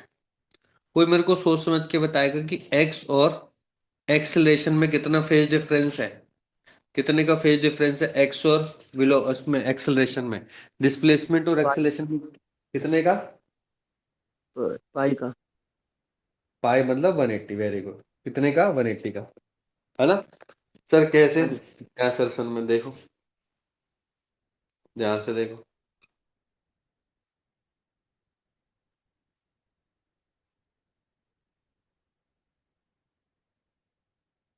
अगर मैं ये वाला, क्योंकि नीचे की तरफ जा रहा है, ये ले लूं, ये वाला ये आ गया, ये वाला ये आ गया, इसका मतलब कि ये वाला पोर्शन अब यहाँ जा चुका है, कितना बच्चों, कितने का डिफरेंस होता है, पाई का डिफरेंस होता है।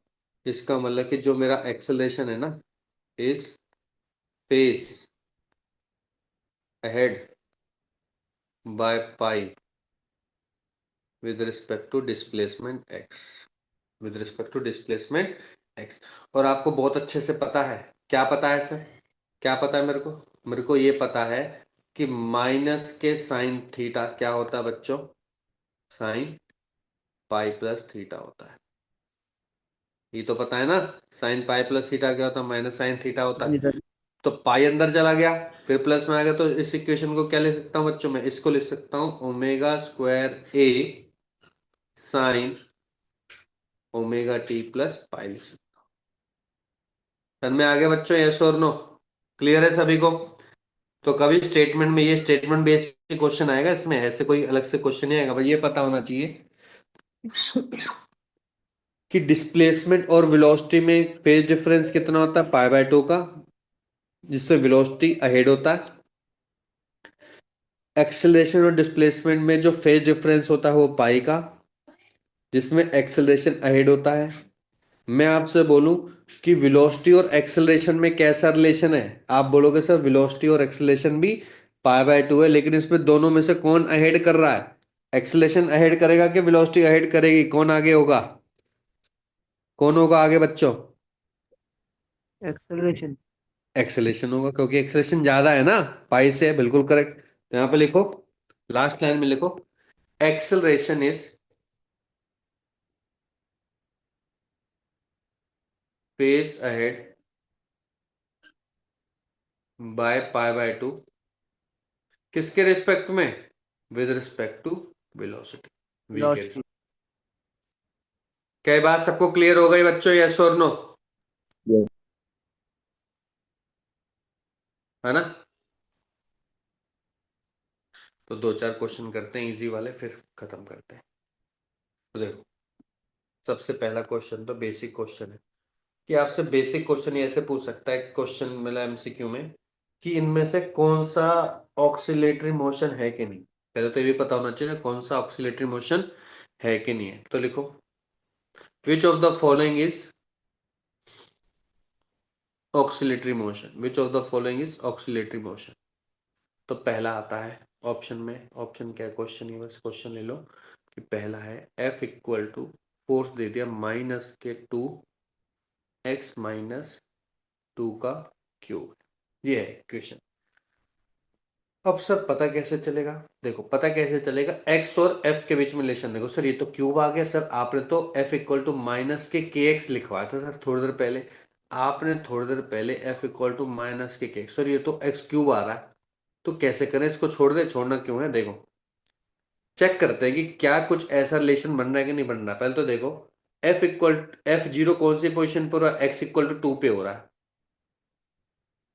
2 पे मेरा 4-0 हो रहा है।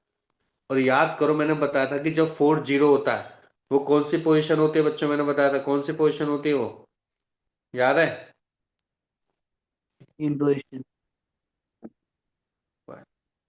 कहाँ लिखवाया था मेन पोजीशन पे, ये रहा, जीरो। मेन पोजीशन पर f इक्वल टू 0 होती है। अब मेन पोजीशन थोड़ा हमेशा x इक्वल टू 0 होगा, यहाँ पे x इक्वल टू कौन सा बच्चों, 2 आपकी मेन पोजीशन है। कौन सी पोजीशन है? x equal to. टू 2 की क्या है बच्चों, ये मेन इन पोजीशन। पोजिशन। समझ में आ गया? ठीक है। जब x मेरा ग्रेटर देन 2 होगा, जैसे 3 ले लिया, 3-1, 3-2, 1 का क्यूब 1 और -q2, तो यहाँ पे फोर्स मेरा क्या हो रहा है बच्चों? नेगेटिव हो रहा है। और जब x लेस देन 2 हो रहा है तो फोर्स क्या हो रहा है बच्चों? देखो पॉजिटिव हो रहा है। इसका मतलब कि f and x are in opposite direction. क्या मैंने कहीं ऐसा बोला था आपको कि इनकी पावर का कुछ ऐसा फिक्स रिलेशन है? ऐसा तो नहीं बोलता। मैंने क्या बोलता, एक तो मेन पोजीशन पे 4-0 है और एफ एक्स अपोजिट डायरेक्शन में। तो मैं क्या यहाँ पे बोल सकता हूँ अच्छे से कि क्या ये जो इक्वेशन दे रखी है ये ऑक्सीलेटरी मोशन को रिप्रेजेंट कर रही है, यस और नो? बोल सकता हूँ नहीं बोल सकता हूँ बच्चों, सबको क्लियर हो गया? Yes, sir. हाँ जी नो? सर। तो मैं बोल सकता हूँ कि equation of motion is oscillatory, equation of motion is oscillatory about x equal to 2 mean position. इस पोजीशन से क्या करेगी बच्चों? ऑक्सीलेट करेगी। बस हो गया, बस करेक्ट है। ठीक है, सेकंड देखते हैं, लिख लिया बच्चों यहां तक सभी ने? Yes, sir. सेकंड देखो, f equal to -k2 x -2 का स्क्वायर, स्क्वायर दे दिया। देखो आप बोलोगे कि सर x इक्वल टू 2 पे फोर्स मेरा 0 है। मैं आपकी बात मान गया, बिल्कुल सही बात है, ये आपकी मीन पोजीशन हो गई, मैं मान गया यहाँ पे आपकी बात, ठीक है। x ग्रेटर देन 2 पर क्या होगा, ठीक है, 2 पुट करोगे, 3 पुट करोगे, 3 माइनस 2, 3 माइनस 2 क्या होता है बच्चों, 3 माइनस 2 होता है 1, 1 का स्क्वायर 1, 4 पुट कर लो तब भी पॉजिटिव ही आएगा, पॉजिटिव इंटू नेगेटिव फोर्स क्या होगा मेरा, नेगेटिव ही होगा, ठीक है, सही तो लग रहा है। x लेस देन 2 ले लो, 1 ले लो, 1 माइनस 2 माइनस 1, माइनस 1 का स्क्वायर फिर प्लस 1, प्लस 1 इंटू माइनस 2 फिर माइनस 2, कुछ भी नेगेटिव वैल्यू ले लो हमेशा फिर फोर्स क्या आएगा, नेगेटिव आएगा। फोर्स नेगेटिव हो रहा है और x की वैल्यू अल्टरनेट हो रही है, तो क्या मैं बोल सकता हूँ, क्या मैं बोल सकता हूँ ये बच्चों ऑक्सीलेटरी है कि नहीं है, यस और नो, क्या मैं बोल सकता हूँ ऑक्सीलेटरी है कि नहीं है, मैं तो नहीं बोलूंगा, यस और नो। बल्कि फोर्स हाँ लगातार जी। नेगेटिव जा रहा है, फोर्स लगातार क्या है बच्चों, नेगेटिव जा रहा है, नेगेटिव। इसका मतलब कि कैसा मोशन है ये, लीनियर मोशन है, या फिर बोलूंगा रेक्ट लीनियर मोशन है। ऑक्सीलेटरी नहीं, कौन सा है, rectilinear motion, straight line motion है, कौन से एक्सिस में, अलोंग एक्स एक्सिस। लास्ट कर लेते हैं एक और थर्ड, ये तो आप बता ही दोगे, -2 x -2 है बच्चों, पावर 1 आ गई, x इक्वल टू 2 पे फोर्स मेरा क्या है, 0 है, करेक्ट हो गया, मेन पोजीशन है। x ग्रेटर देन 2 पर फोर्स मेरा क्या आएगा बच्चों, नेगेटिव आएगा। x लेस देन 2 पर फोर्स मेरा पॉजिटिव आएगा, अल्टरनेट हो रहा है जिसमें force and x both are in opposite direction, ठीक है। तो इसको मतलब कि कौन सा मोशन हो गया बच्चों, ये ऑक्सीलेटरी मोशन हो गया। ऑस्किलेटरी। इसका मतलब कि सर अभी तक जितना मेरी अंडरस्टैंडिंग बन रही है कि अगर equation f equal to minus K x minus कुछ भी नंबर है, लेट सपोज क्या नंबर ले लूं मैं,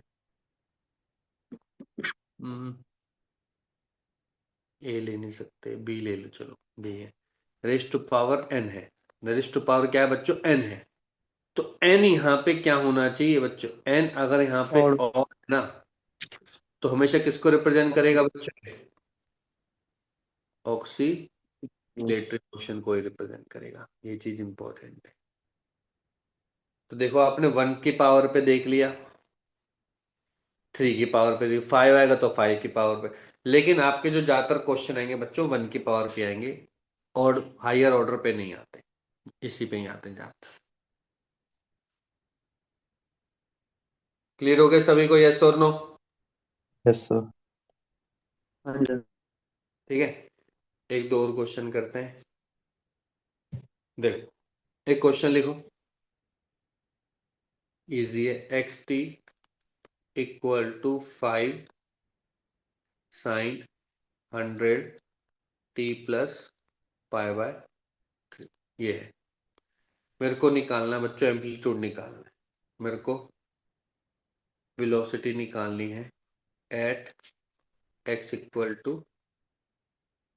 डिस्प्लेसमेंट तो नहीं दे रखी ना, तो टाइम के रिस्पेक्ट में दे रखा है, at t is equal to 0 पे, ठीक है, और eight x equal to a/2 पे भी निकालनी है, ठीक है, जब a निकाल दोगे तब, ठीक है, और at t is equal to आपको निकालनी है π/50 पे निकालनी है, ये निकालनी है, वेलोसिटी भी निकालनी है, एक्सेलरेशन भी निकालनी है, सेम चीजें निकालनी है, ठीक है। तो देखो करते हैं, आराम से करते हैं, सारी चीजें आपको पता है। पहला पार्ट एम्पलीट्यूड निकालना, आपको पता है कि जनरल इक्वेशन क्या थी हमारी, जनरल इक्वेशन थी sir x t is equal to a sine omega t plus five थी बच्चों, ये थे जनरल इक्वेशन, है ना। अब आपने इन दोनों इक्वेशन को कंपेयर करो, तो आपको कुछ चीजें मिल रही हैं। पहले तो मिल रहा है ए कितना मिल रहा है बच्चों, 5, क्योंकि एक्स है तो ये डेफिनेटली किस में होगा, मीटर में होगा। ओमेगा कोई बताएगा मेरे को, ओमेगा कितना बच्चे यहाँ पे, ओमेगा 100 है। यूनिट क्या होती है इसकी, रेडियन पर सेकेंड। यहाँ पे फेज कांस्टेंट भी है, वो कितना है बच्चों, π/3, और ये होता है फेज कांस्टेंट की यूनिट रेडियन, रेडियन पर सेकेंड। तो क्या हो गया, रेडियन, ये वैल्यू आ गई मेरे पास। ठीक है, तो पहला पार्ट तो हो गया।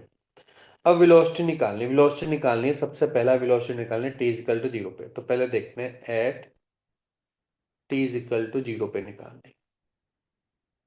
तो याद करो टी इजिकल टू जीरो पर, टी इजिकल टू जीरो पर वेलोसिटी का फॉर्मूला क्या था। पहले तो वेलोसिटी का फॉर्मूला याद करो। सर वेलोसिटी का फॉर्मूला सर जितना मुझे याद आ रहा है विद रिस्पेक्ट टू टाइम, वो था d x by D t. Differentiate करेंगे तो a omega cos omega t plus five था। कई बार यहाँ पे कॉस भी आ सकता है, तो कंफ्यूज मत हो जाना। सर यहाँ पे तो डिस्प्लेसमेंट में ही कॉस देते तो गलत तो नहीं हो जाएगा, नहीं गलत होगा। आपको क्या करना है, सिंपल डिफरेंशिएट करना है। तो साइन कॉस का डिफरेंशिएट माइनस साइन में आ जाएगा, बस यही तो फर्क होगा, और थोड़ा फर्क होगा। अब बस एक वैल्यू पता है 5, ओमेगा की वैल्यू पता है 100 कॉस ओमेगा टी प्लस 5। ये हो गया 500 कॉस 100 टी प्लस π/3, ये निकल गया मेरा। अब बताओ किस किस पे निकालना है। सर मेरे को निकालना टी इजिकल टू जीरो पे। बच्चों टी इजिकल टू जीरो पे निकालोगे तो टी की वैल्यू जीरो, ये तो 500 हो गया। कॉस डायरेक्ट वैल्यू पुट करो, 100 × 0 0 प्लस π/3, cos π/3 मतलब cos 60 की वैल्यू कितनी होती है, तो cos 60 की वैल्यू 1/2 होती है। तो 500 × 1/2 कितना होगा, 250 मीटर पर सेकेंड। समझ में आ गया कि नहीं आ गया, आसान है ना। डायरेक्टली वैल्यू पुट करनी, कुछ करना थोड़ी ना, एक्स्ट्रा एफर्ट कुछ नहीं डालना, एक्स्ट्रा एफर्ट तो डालना ही नहीं है। समझ में आगे नहीं आगे सभी को, यस और no. Yes sir.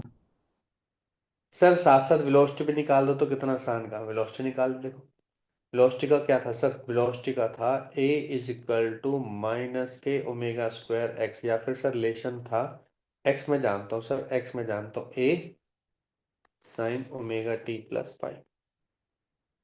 T equal to zero पे निकालना, तो a जीरो क्या हो जाएगा, माइनस के ओमेगा स्क्वायर, मतलब कि 100 था बच्चों, 100 और सॉरी, हाँ 100 का स्क्वायर कितना हो जाएगा, 10⁴।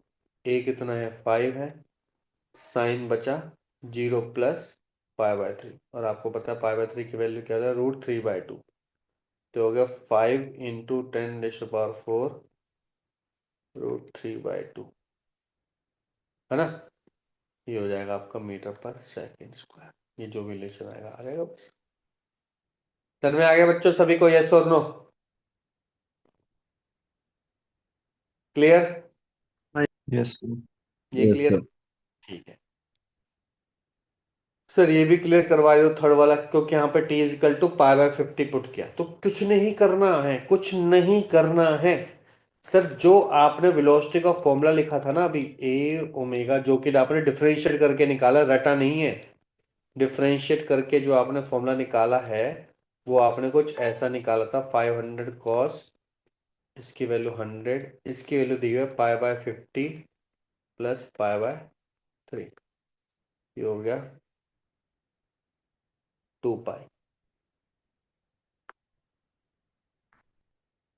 बच्चों 2π प्लस π/3 क्या होता है, कौन से क्वाड्रेंट में चला गया, तो फर्स्ट में चला गया। वो उसमें कॉस क्या होता है, पॉजिटिव होता है। तो अच्छा। कॉस π/3 अगेन आ जाएगा, कॉस π/3 अगेन आ जाएगा, तो सेम वैल्यू तो आएगी 250, यस और नो, समझे कि नहीं समझे। हाँ जी यस सर। सर। अलग से कुछ अलग से चीज थोड़ा दे दी मैंने, मैथमेटिक्स है। सर एक्सेलरेशन, क्या बात कर रहा हूँ, एक्सेलरेशन में सेम ऐसे आएगा, क्यों, एक्सेलरेशन था -5 × 10⁴ साइन 100 π/50 प्लस π/3, फिर ये 2π आ गया। सर 2π प्लस थीटा, फिर साइन कौन से कॉर्नर में जाएगा, उसी कॉर्नर में जाएगा, तो सेम ही तो वैल्यू आएगी, 5 × 10⁴ √3/2, सेम वैल्यू आएगी। समझ में आ गया? क्लियर? अब Yes, sir sir. Displacement, sir हाँ आपने तो मुझसे कोई डिस्प्लेसमेंट का रिलेशन बताया नहीं, बताया है, बताया है, याद करो क्या क्या बताया था सर? आपने बताया था v is equal to omega under root of A square minus x square. बस निकाल दो। a बाय टू पे पूछा है, a बाय टू पे पूछा है, तो a बाय टू पुट कर दो पहले तो, a की वैल्यू बाद में पुट कर देंगे, ए की वैल्यू बाद में पुट कर देंगे, आ जाएगा √3 ओमेगा ए बाय टू। पहले भी निकाल चुके हैं। क्या हमें ओमेगा की वैल्यू पता है? 100। एम्पलीट्यूड की वैल्यू पता है 5। ये आ गया 50, ये आ गया 250 √3 मीटर पर सेकेंड वेलोसिटी। क्या समझे बच्चों? क्लियर हुआ कि नहीं हुआ सभी को? यस और नो? हाँ जी सर। है ना? और अब क्या निकालना है? एक्सेलरेशन। एक्सेलरेशन का तो सर याद है, माइनस के ओमेगा स्क्वायर ए से, sorry omega square x. X की वैल्यू सर इस बार है a बाय टू, तो माइनस के 10⁴ इंटू 5/2। ये आ गई बस वैल्यू बच्चे, बस खत्म। तो सिंपल वैल्यू पुट करनी है, कुछ भी चीज बोलेगा, ठीक है, हमें वही वैल्यू निकालनी है। ठीक है, और भी क्वेश्चन करेंगे लेकिन नेक्स्ट क्लास में करेंगे। ठीक है, इस पे और थोरोली क्वेश्चन करेंगे, नेक्स्ट क्लास में करेंगे। ठीक है बच्चों, क्लियर हो गया यहाँ तक सभी को? Yes, sir. हाँ जी Clear. सर।